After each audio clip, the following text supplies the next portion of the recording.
بسم الله الرحمن الرحیم. ګرانو کتونکو الف خان شیرپوست تاسو په خدمت کې حاضر دي. کتونکو یو واری بیا خبره ترې کو په فضلجان باندې. فضلجان د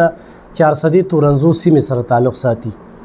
په دې دا خواهش او چې زه یو واده وکم. یو زنانه هغې سره په رابطه کې وه. هغه زنانه چې کله ځان طرف ته غوښتلی دی نو بیا هلته کې بوتلی دی او تړلی دی په زنځیرونو باندې 2 میاشتې نن شپږمه ورځ ده او د نن 15 ورځې مخکې دا خبره چې کومه سوشل میډیا ته راغله او خلک ته خبر شو. دې حوالې سره پرون زمونږ یو اجلاس و. دغه اجلاس ته چې څومره کسان راغلي وو نو د هیومن رایټس چې کوم د کې پي مشر دی دلته کې شاهنام خان د 400 سیمې سره تعلق ساتي هغه دعوتونه ورکړو او په دای کې ورته زمونږ ښه پوره ملاتړ ترلاسه او د هغې نه مخکې موږ دلته په دې سټوډیو کې خو پروګرام کړو. یو موږ ټول سوشل اکټیویسټو ته سیاسي خلکو ته هر سړي ته په دغه کې بلنه ورکړې وه چې راشي او په دغه پروګرام کې برخه واخلي. پرون دای کې د قومي وطن پارټۍ پرون چې کوم دی نو یو شمېر مشران راغلي د هغوی مننه کوو. اسف کمال خان او ورسره اسد شمشیر خان، مشتاق تورنزی، دغه شانتې د جماعت اسلامي نه ظهور احمد ظریف خیل رالیږلی شو. پښتونخوا قومي محاذ چې کوم دی نو صدر ولی محمد راغلی و. ورسره د عوامي نیشنل پارټۍ یو ملګری م پکې ولیده چې کامران باچا نامه و هغه راغلی و او دغه شانتې تحریک انصاف چې کوم دی فهد خان سابقه ناظم راغلی و او ورسره چې کوم دی نو سنیل خان چې هغه د هیومن رایټس هم حصه ده او د پارټۍ هم ډسټرکټ ممبر پاتې شوی دی. دغه کسان پکې زما د نظره تیر شوي. د پی ټی آی پکې نور ملګري مو. په دغه کې 10 تاریخ چې کوم دی هغه ډیډلاین ورکړی شو چې ریاست انتظامیه کشمور کې چې دا کس دی د 10 تاریخ پورې د دې لږ بندوبست وکړي د دا پرېښودی شي. ډېر عجیبه خبر هم لګېده چې په یو داسې ریاست کې موږ ژوند کوو چې پیسې غوښتل کېږي او پیسې چې کوم دی هغه ورکړې کېږي ښه برملا او دې حوالې سره ریاست خاموشه دی، څه بېبسه دی، څه کولی نه شي. په دغه کې موږ هم خبرې ترې کړې وې او په دې صوبه کې دا حقیقت دی چې د ایمل ولی خان کم ټویټ مخې ته راغلی دی چې د مختلف وزیرانو نه بلکې په پارلماني غونډه کې هغه خبرې ترې کړې دي د پی ډي ایم چې دغه شانتې وزیر اعلی نه، اسد قیصر نه، وزیر صحت نه، داسې نور یو شمېر کسان یې یاد کړي چې هغوی نه شاه فرمان نه چې ګورنر پاتې شوی دی پیسې یې ورکړي دي. او بیا پرون چې دغه کوم ټویټ راغلی چې کوم ملک لیاقت صاحب هغه سخت جوبل شوي دی، هغه سره 4 کسه شهیدان شوي دي او 15 کسه پکې جوبل شوي دي. نو د هغوی نه هم دا خبره کېږي چې بتی ته غوښتله. موږ هم په دغه کې خبره ترې کړې دي. موږ په تېر وخت په 400 هم خبرې وکړې چې په تېر وخت غفور مارکیټ کې پیسې غوښتې کېدې، 400 هم ډېرو خلکو نه پیسې اخیستې شوي دي. نو وخت راغلی دی چې خلک راپاسي او صرف د فضلجان دپاره اواز پورته نه کړي بلکې د دې وزیر اعلی دپاره هم اواز پورته کول دي، د وزیرانو دپاره هم اواز پورته کول دي چې کوم خلک بتې غواړي چې د هغې موږ مخه ونیسو. مختلف کال زمونږ ته د ادارو طرف نه هم رالل، مشران هم رالل. دا حقیقت دی کتونکو چې دې وخت کې ډي پي او 400 سهیل خالد خان 400 کې دی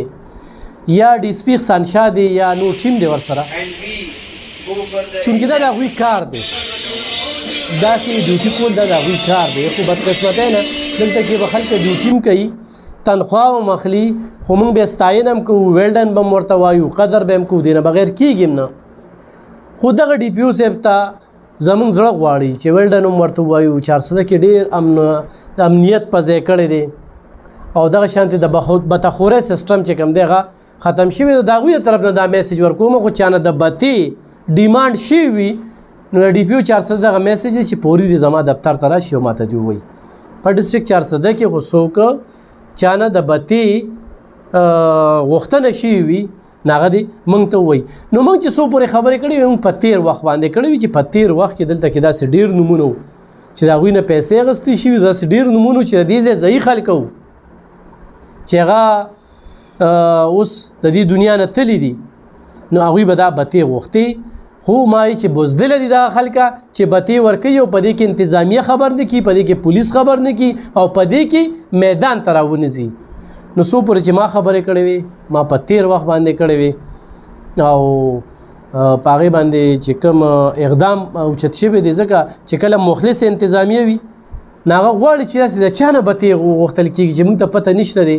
او دا خبره ترې کېږي نو موږ ته دې وښودلی شي. نو موږ د ماضي خبرې کړي دي خو بیا هم زه خپل کتونکو ته وایم خو د چا نه د بتو ډیمانډ په دې 400 کې شوي وي نو هغه د پوري چې کوم دی خپل تاڼۍ سره خپل ډي اس پي سره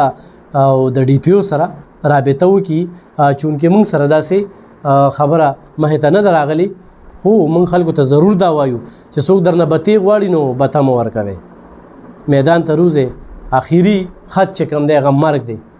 خو دا د بزدلۍ کار دی او دلته کې دا پولیس او د انتظامیه دا د دوی کار دی دوی په اعتماد کې اخلي دوی خبروي چېرې ماته داسې یو ټلیفون راغلی داسې یو خط راغلی زموږ نه چې کوم دی پیسې اخیستل کېږي. دغه د فضلجان دغه کې په دغه غونډه کې مختلف طبقاتو خلک راغلي وو. شاهنام خان هغې ته دعوت ورکړی دا سړي خپل یو سوچ و خپله یو رایې وه ډېرو پکې داسې وي چېرې دا پیسې به صرف زه ورکوم هېڅ چاته حاجت نشته دی دا د هغوی خپل خبره وه منګې ستاینه کړو چېرې داسې خلکه خو هم شته دی خو کتونکو زه یو واضحه زما یو موقف دی کوم ځای کې چې پولیس د سمګلر ملګرتیا کوي یا د سودخور ملګرتیا کوي زه خلاف یم او خپل ځاني د داسې قسمه طبقې چې کوم دی کله ملګرتیا نه کوم نو په دې لحاظ سره ما ته ډېر زیات کار ځازي خبرې ترې کېږي. کتونکو موږ صحافت وکړو خو صحافت موږ دې له ونه کړو چې چا سره تعلق جوړ کړو چې افسر ومه پېژني یا بل پېژني دې له هم جوړ کړو چې 400 کې چېرته ظلم شوی دی چې هغې ته خدای پاک رانه دا کار واخلي او ځان ور ورسوو او اواز چې کوم دی هغه برملا اوچت کړو نور ژوند هم ډېر تېر کړو لږ پاتې دی په دې خبرو کې نه کله راغلي وو نم لالچ کړی دی خو یو سړي و چې غالب خان شیرپو چېرته بلیک میلینګ کړی دی یا د غلط سړي شپارس کړی دی یا چې کوم دی زما 400 کې زما چې کوم خپل پولیس سټیشن دی نو زه په چیلنج سره وایم چې زما د پولیس سټیشن یې سیچو ته د څو قسم قرآن ورکړي چې غالب خان شیرپو چېرته تا ته کال کړی چې یاره دا سړی پرېږده دا سړی ونیسه دا دې ښه کړي دا دې بد کړي دا د هغه خپله ډیوټي ده چېرته یې غلطه وکړه نو ښه برملا بیا ورپسې ویم او ویلي مې هم دي نو دغه زمونږ کار دی او زه زیاتره از شهري کار کوم چېرته هم چې ظلم وشي نو دغه شانتې بیا فریق جوړېږم فضلجان دپاره زه فریق یم د دې ریاست سره او د دې ریاست نه زه غوښتنه کوم چې دونه بېحسي نه ده ښودل پکار چې په سټیټ کې سټیټ جوړ شوی دی خلکو نه پیسې غوښتل کېږي او نن خلک راځي او هغې له چاندې کوي ډېره بده خبره لګي خو ضرورت دی د وخته خدا نه خواسته سبا هغه مړ کي نو بیا به هم دغه اجلاس والا دا خلک چې کوم دی به خمجني خدای خلکو له یقین او باور ورکوو چې پرون کوم میټینګ اجلاس وشو هغې کې داسې خلک راغلي چې هغوی بالکل یې موږ ډکوو خو د حکومت څه ذمواري جوړېږي نو حکومت له پکار چې خپله ذمواري زه پیپل پارټۍ ته ویم زه مسلم لیگ نون ته ویم زه عوامي نشنل پارټۍ ته ویم زه مولانا پل رحمان صاحب جمعیت علما اسلام ته ویم چې دې وخت کې مرکز کې ډېر دغه دي زه قومي وطن پارټۍ زه دې نه غوښتنه کوم چې د کشمور کې د اپریشن وکړي شي او د فضلجان شانتې به داسې ډېر خلک چې کوم دی برآمد شي څو پورې 400 خبره ده ډي پي او صاحب ته چې څنګه پته ولګېده نو په هغه ټیم په دې کې اف آی آر شوې دغه څو خبرې مې شریکولې په خپلې دعاګانو کې مې یاد ساته ډېره مننه خوشحاله اوسئ.